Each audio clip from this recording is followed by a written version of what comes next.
Ассаламу алейкум, урматтуу мекендештер, мусулман бир туугандар, Кудай Таала орозолорду кабыл кылсын. Ушул орозого жеткен Кудайга шүгүрлөр айтабыз жана сүйүктүү пайгамбарыбызга салам салаваттар айтабыз. Орозоңуздар кабыл болсун, урматтуу мусулман бир туугандар. Эфирде Аалымдар Айсын теледолбоору, сиздердин кызматыңыздарда Темирлан Акматов.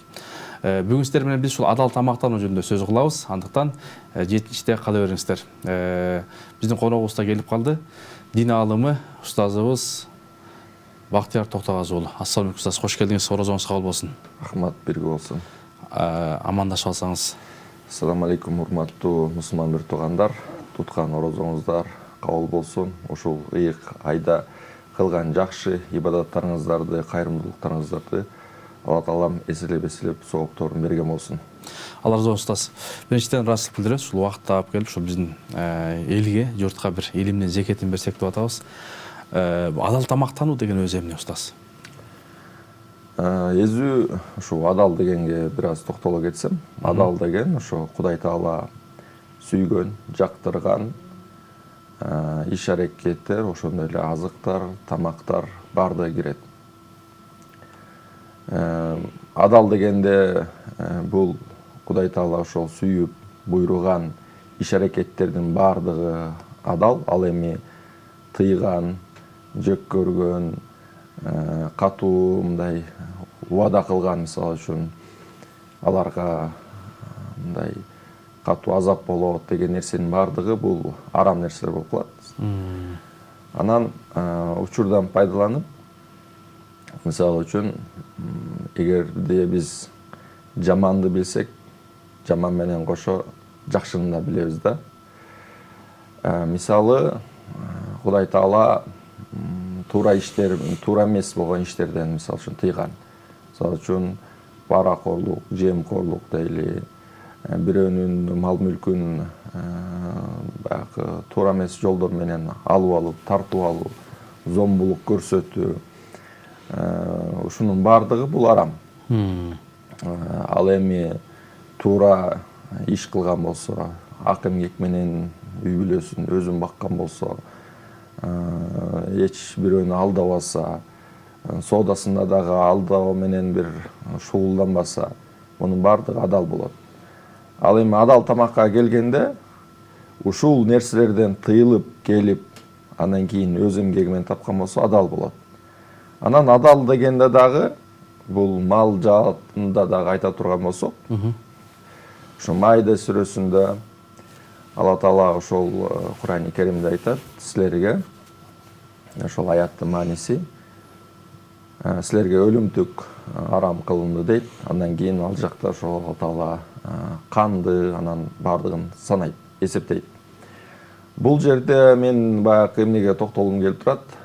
Өлүмтүк дегенде өз баягы өлүм менен өлгөн да. Мындайча айтканда, Алланын аты, ысмы айтылып мууздалбай өлгөн жандыктын баардыгы. Бизде кээ бир аймактар бар, малды көп баккан, деги эле кыргыз болбосо керек, мал бакпаган, кармабаган. Баардыгы мал жандуу. Мал жандуу. Бирок ошол бир кыйын учурлар келет. Кээде малдар бир каар жаап калып, жайлоодо балким көчкүн астында калат. Шуна бир Кудай Тааланын бир афат, бир балесине калып, көп мал кырылып өлөт. Ооба. Бирок баягы адамдын нафсиси ушунчалык малды сүйгөн зат болот, мал мүлктү. Ушул өлүп калган мал мүлк жөн кетпесин, эми жакшы эле да, семиз эле деп, анан баягы бир жакка өткөзөйүн дейт да. Эми мындайча айтканда, аз да болсо акча таап калайын дейт. Ооба. Бирок биз ошол сыно эми арам болуп калгандан кийин биз ошол арамды башкага да ыраа көрбөшүбүз керек. Мындайча айтканда, башкага сатып, ал кандай келет? Балким ал шаарда билбеген адамдардын дасторконуна келип калышы мүмкүн. Балким алар ошол айтып, көп эле учурда айтып калышат, биз ошол колбаса же болбосо эт азыктарын алган жактарга өткөзөбүз деген сөздөрдү айтышат. Бирок аны канчалык чын жалганы бул башка маселе. Бирок ошондой учурлар бар. Анан ошол кээ бир учурларда дагы мал мисалы үчүн жайлоодо жүрүп же болбосо үйдө деле ушундай туруп эле өлүп калган учурлар болот. Анан ал текке кетпесин деп жанакындай союп өлүп калган малдагы союп туруп анан таратып жиберген да учурлар болот. Ошондуктан келиңиздер бир туугандар, ошондой иштерден алыс бололу. Биз өзгөчө ошо куттуу Рамазан айында турабыз. Ушул Рамазан айы бул максатынын бири бул өзгөрүү да. Өзгөрүү болушу керек ар бир инсанда. Анан биз эгерде ката кемчиликтерди кылып жүргөн болсок, ошолордон арылып туура жолго түшөлү. Жакшы устаз. Анан мынакей азыр ошол кээде жакшы нерсени айтып бердиңиз да, кээде ошол баягы өзгөрүлгөн адамдар да бар. Анан сиз айткандай 5-10 тыйын табайын дегендер да бар. Анан ошол бир маселе келип жаралат да. Эмне үчүн менин малым кетти, башка кетпейт дегенчи, ошол амалданбы же эмнеден? Бизде ошол динде ушундай бир принцип бар. Ар бир адам өзүн бир тескеп, өзүн бир сынап карашы керек. Эмнеден ошол баягы ушул мал мүлктүн азайуусу эмнеден болуп атат, же болбосо кайсы бир сыноо балелер болуп атат деп ар бир адам өзүнө сар эсеп салган болсо, балким чыгышы мүмкүн. Кайсы бир деңгээлде Алла Таалага болгон бир укуктарда биз кандай бир кемчиликтер болушу мүмкүн. Кудай Таала менен болгон мамиледе бир туура эмес иш аракеттерди, амалдарды кылып атышыбыз мүмкүн. Ошондуктан биз өзүбүздөн издешибиз керек, башкалардан эмес. Анан ошол амалдан, кадамдан, ошол алымдарыбыз айтат, ошол өзгөчө мына зекет маселесин айталы. Зекет маселесинде биз канчалык деңгээлде ошол тиешелүү болгон адамдарга өзүнүн укугун берип атабыз. Мисалы үчүн 40 койдон ашты деп атабыз. Ашса бир кой беришибиз керек. 30дан уюбуз ашса беришибиз керек бир уйду. Ушундай ошол зекет маселесин биз канчалык деңгээлде аткарып жатабыз. Ошону карашыбыз керек. Анан бул биринчиси. Анан экинчиси, Алла Таала Кур'ан-ы Каримде деле айткан, биз силерди сөзсүз түрдө сынайбыз. Мал мүлкүңөрдү азайтабыз, жаныңарды алабыз, жана башка. Ошондуктан бул дагы бул дүйнө бир сыноо. Ооба. Ошондуктан Кудай Тааланын келген бир сыноосуна бул Кудай Таалага бир нааразычылыкты билдирип, ага Кудай Таалага анан мындай туура эмес иштерди кылбастан биз өзүбүз туура жолго түшкөнгө аракет кылышыбыз керек. Жакшы. Устаз, анан ошол туура жолго түшүү дегенде кантип түшөбүз? Кайсыл амалдар менен, же болбосо ошол туура жолго түшүүнүн методика ыкмалары кандай? Мына мисалы үчүн эң беле, мисалы үчүн ислам дини 5 негизге түркүгө курулган дейбиз. Ооба. Эң биринчиси эле ошол биз шахада калимасы деп коелу. Ошо Кудай Тааланын жалгыз жана Мухаммад пайгамбар анын элчиси экенине ишенип, ыйман келтирип, ошого күбөлүк өтүү. Бул эң биринчиси. Андан кийин эле намаз келет. Экинчи. Экинчиси намаз келет. Андан кийин орозо, зекет, ажылык ушинтип кетет. Ошондуктан биз эмнеден кадамды баштайбыз дей турган болсок эле, ушул биринчи ошо шахада калимесин жаңылашыбыз керек, кайра айтып, андан кийин эле ошол намазыбызга бек болуп, намазды баштап, баягы Кудай Таала бул парыздарды буйруганда, Кудай ошо пенденин мүмкүнчүлүгү келе турган амалдарды, парыздарды берген да. Мисалы үчүн Кудай Таала эч качан бир мисалы үчүн космоско учуп бир нерсени кыл деген бир парыздарды кылган эмес. Адам кыла ала турган парыздарды милдеттендирген. Туура, албетте баягы кээ бир учурда ыңгайсыздык мындай болушу мүмкүн. Себеби ал биринчи кылып аткан адам да. Ошол эле мисалы азыр биз орозо турабыз. Ороз айында. Бул ибадаттагы кээ бир адамга оор болушу мүмкүн. Бул табигый нерсе. Себеби ал биринчи жолу кармап атат. Андан кийин баягы ал каалаган учурда курсак ачса тамактанчу, суусундук иччү. Бирок ал эми орозодо андай нерсе жок. Адал нерседен тыйылып. Ошо адал нерседен да тыйылып, сабырдуулугун көрсөтүп, анан ушул амалдарды аткарышы керек да. Демек, устаз, бул бир мындай Кудай Тааладан болгон бир сыноо, сыноо экзамен десек болобу? Болот. Демек, ошол баягы адал нерседен тыйылып атпайлы, тамак аштан, жолусуз жанагындай мамиледен дейли. Анан ошол адал тамактануу дегенде дагы ушул орозо кармагандар үчүн эки чоң сүйүнүч бар дептир. Ушуга токтолуп берсеңиз. Бул ошол пайгамбарыбыздын ошо куттук хадистеринде ошол эң баягы эки сүйүнүчү бар деген экен момундун. Бул биринчиси ошол пенде оозун ачканда, экинчиси болсо ошол бейишке кирип Алла Тааланын жүзүн көргөндө дейт да. Ошону Алла Таала ар бирибизге буйруган болсун, жазган болсун. Бул чоң нерсе. Анан ошол сабырдуулук туурасында азыр бир аз мындай эскерте кеттиңиз. Биздин алдымдарыбыз айтат, сабырдуулуктун 3 түрү бар. Бул биринчиси ошол күнөө, арам нерселерден тыйылуу. Экинчиси бул адал нерселерге сабыр кылуу. Ошонун ичинде мына ошол орозодо тамак ичүү, бул тамак өзү тамак аш адал болсо дагы биз орозодо тыйынып карманып атабыз. Таң аткандан баштап күн батканга чейин. Себеби орозонун шарты ошондой. Ошондой эле ал үчүнчүсү жанагы аргандай пенденин башына келген аргандай сыноо, кайгы, капа, бир нерселерди жоготуу, ошолорго сабыр кылуу. Бул дагы биздин ошол динибиз үйрөткөн, багыт берген сабырлардан да. Ошондуктан башында кармап аткан адамдарга сабырдуулук тилейбиз. Аз да болсо. Бул жерде инсандын нафсиси дагы бар. Ошондой эле ар жакта баягы шайтандын дагы азгыры бар да. Ой, эмне кыласың, кыйналып кеттиң депчи. Оозуңду ача бер, балким кайсы бир шылтоолорду да табышы мүмкүн. Ооруп кеттиң, же болбосо баягы ден соолугуң начарлап кетти деп. Анан устаз ошол өткөндө орозонун башталышында ушундай маселе болду да, ушу бирөө айтып атат, тойго барышыптыр. Тойго баргандан кийин баягы тойдо сыйлашкан арак ичет да.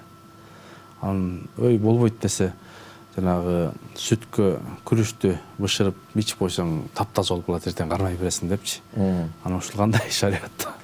Ошол баягы Кудай Таала анан 40 күнгө чейин дуага кабыл болбойт деген жерлери бар. Кудай Таала ошол биз жанагы жандыктар туурасында сөз кылдык да. Ооба. Анан ошол эле учурда арам ичимдиктердин туурасында ошо Курани Каримде айткан. Ошол нажас, ыплас экенин ошол арактын. Бул ошол баштап ошол арактан баштап кыяматка чейин кандай мас кылуучу ичимдиктер болбосун, бардыгы бул арам. Анан баягы кээ бирөөлөр ар кандай бир шылтоо эмелерди айтып, баягы адамдарды шек күмөнгө салып жүрүшү мүмкүн. Баягы мисалы үчүн буудайдан жасалат да, анан буудайдын нанын жеп жүрөбүз го, анан арпа болуп атат го, анан мындай деп. Маселе анда эмес, маселе анын мас кылуу жагында. Анан эмнеде жасалат экенин анын бардыгы эле билет. Кайсы гана суусундук мас кыла турган болсо, адамдын акылын ала турган болсо, бул демек арам. Ондан алыс болуш керек. Себеби мына караңыз, жөнөкөй эле мисал. Биздин Кыргызстанда ошол ичип алып айдагандардын айынан ошо кесепетинен эмне гана болбой атат да, эмне гана алып барбай атат, кандай кылмыштарга алып барбай атат. Ошондуктан жөнөкөй эле мисал үчүн биз динди деле айтпасак, динди деле мындай туруп жашоодо болгон мисалдан келтирсек, канчалык деңгээлде ошол арам нерсе адамдарга кайгы мындайларды алып келип атат. Мына жакынкы эле Америкада болгон окуя. Кыргыздын 2 чыгаан жигити деп коелу, жаш курактагы. Ошо Америкада чоң кырсыкка кабылышты. көрсө ал баягы америкалык аял мас абалында катуу ылдамдык менен келип баягы сүзгөн экен. Ооба. Эми 40 жылдай жаш кыйылды да. Бул дагы эмне?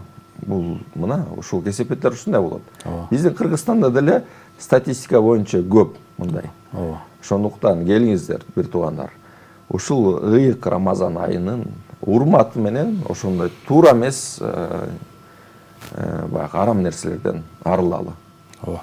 Устаз аябай көп маселе айттыңыз. Ушул баягы ушу арактын айынан ушул 1-2 жылдык мурунку статистика 12 000 адам өлүп кетти. ДТП, кырсык, инвалид болгону бар, жана башка жетим болгондор бар. Анан бизде тойлор болуп атат. Адал той, анан арагы бар той. Адал той, анан алал той да. Анан ошол жерлерде баягы тойдун максаты бата берүү, бата алуу да. Анан ошондо эгерде арак болсо, дуалар, баталар, тилектер, тостор кабыл болобу, болбойбу? Ошо пайгамбарыбыздын ошо куттуу хадистеринде айтылат. Мисалы үчүн бир адам бар, анын ичкени арам, жегени арам, кийингени арам, ошо арам менен чоңойгон, ушундай туура эмес жолдо жүргөн адам да. Анан келип ошо Кудай Таалага жалбарат, дуа кылса, ошонун дуба бата тилеги кабыл болобу деген суроону ошо пайгамбарыбыз коет да. Демек кабыл болбойт. Баягы баягы кээ бир дагы хадистерде пайгамбарыбыз айтат, ошо 40 күнгө чейин анын баягы дуба тилеги кабыл болбойт деген хадистер дагы бар. Ошондуктан пенденин бул жашоодогу эң жакшы бир улуу бир максаттары Кудай Таала менен болгон байланыш мындай үзүлбөшү керек. Момун такыба болом десе, бул сөзсүз түрдө ошол жеген ичкенин баардыгы адал болушу керек. Анан биз эмне үчүн ошол дуа кылабыз, Кудай Тааладан сураймын, бирок Кудай Таала менин жоомду бербей атат, бата тилегимди кабыл кылбай атат дейт. Демек биз өзүбүз балким туура эмес кылгандырбыз, туура эмес иштерди кылгандырбыз. Ошондуктан ошол амалга жараша. Амалга жараша да.